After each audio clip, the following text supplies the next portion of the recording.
Eno toyitayo.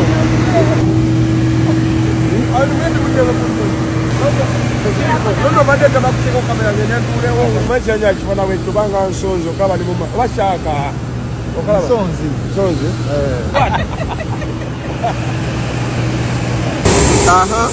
wanategeringa n'okuganya ku yapooti balina okutegekera muno naze mulalu Otopia in London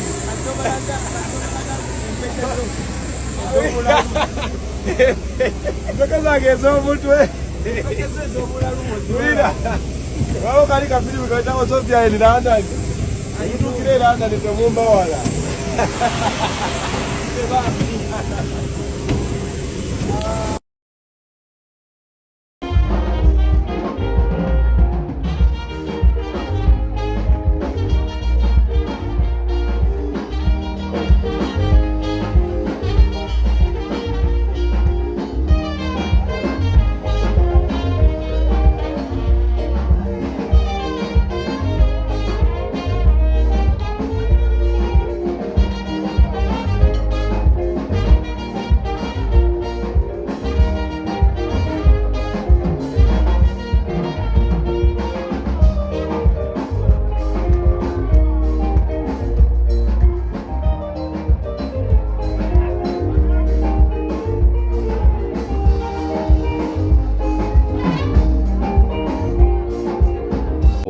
zino abantu bagoyingewa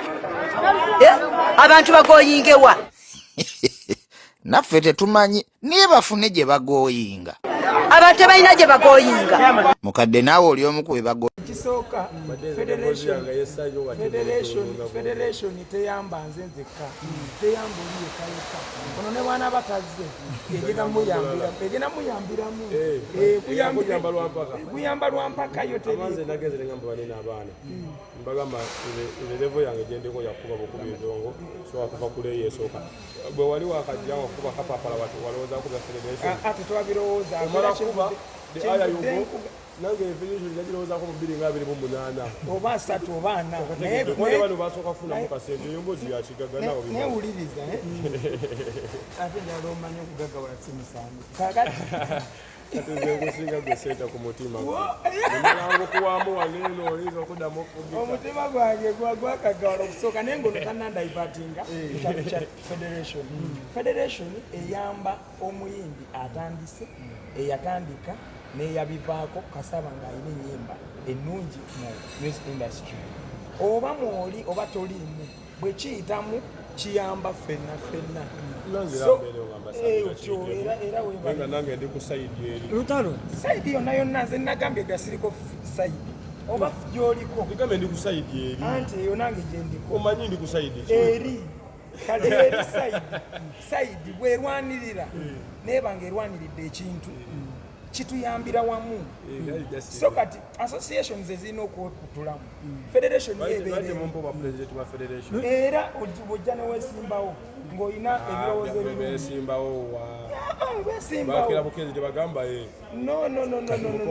abayimbi bali jangu minisita wa Nadiz ani abasavinga enkwakyo Uncle Luti naye nja kubalye nisiteboli enkwache bemwe kuba enchungwa Uncle Luti speech ya Bobi Wine wajiulira speech ya Bobi Wine wajitegera yanze mbitegeera bwenna oli ne bwabayise mu lugero bwati ntegeera kyabadde ategeeza naye kikulu mu kyonna mu Bobi Wine ye yali esaaniddeeyo yamudamu atakati yamuyita mufere ku nsonga ki buli omu alina waferera nange nina gye nferera so simanyi nsonga zaabwe oba zaalimu obufere era ojja kubuuza nko Eddy Kenzo akunyonyole bulungi mwafulumidde ku front page agamu ngegamba mbu ddiru yamwe ya federation yayise ekisooka njagala obbakakasa ddiru yaffe tetuli mu kukola ddiru eno si ddiru kati gwe kyogamba nti ddiru yaffe mba sikutegeera njagala bbakakasa ne gavumenti ng'empulira n'abantu bonna n'abafaanzi nga batuwulira nti nze seetaaga era tetwetaaga sente za gavumenti zonna okuva ewa pulezidenti oba okuva ewa General Musale oba okuva ewa omuntu yenna ali mu gavumenti kyetwetaagera kyetulwanirako buli lunaku ekitufubanya oba ekitukozesa everyday kubeera nga omuyimbi afuna mu music. Kati ffe tujja ababi era tuyite babi ffe ba original unruly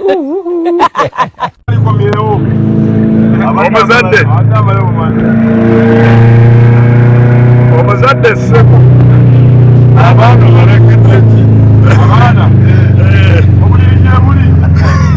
nebabuuza ebyokulya jaketi yange eriya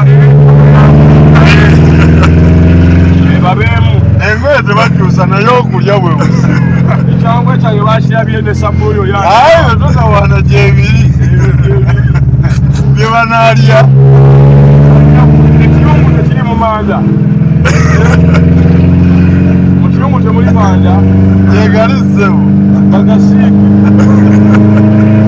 bagala kulya mapoito oba mwoshe bwe banaalya paka boonalika agala kulya ga butto. Hello darling, osula otya gy'olya ebweru, osula otya gwe mu mbereyo, nanga gyadenda nkulowooza, okuva lwe wagenda sitereranga, ndowooza kimu mukwano lijja ddi, we ntunulire zigita bubanga, ndowooza ndi gwe wuuyo, genda n'entebe olufunga ndowooza, zinajja mukwano n'obaamu zivaawo ne zigenda sigalawo bwentyo ndi mu bulumi obutategeere.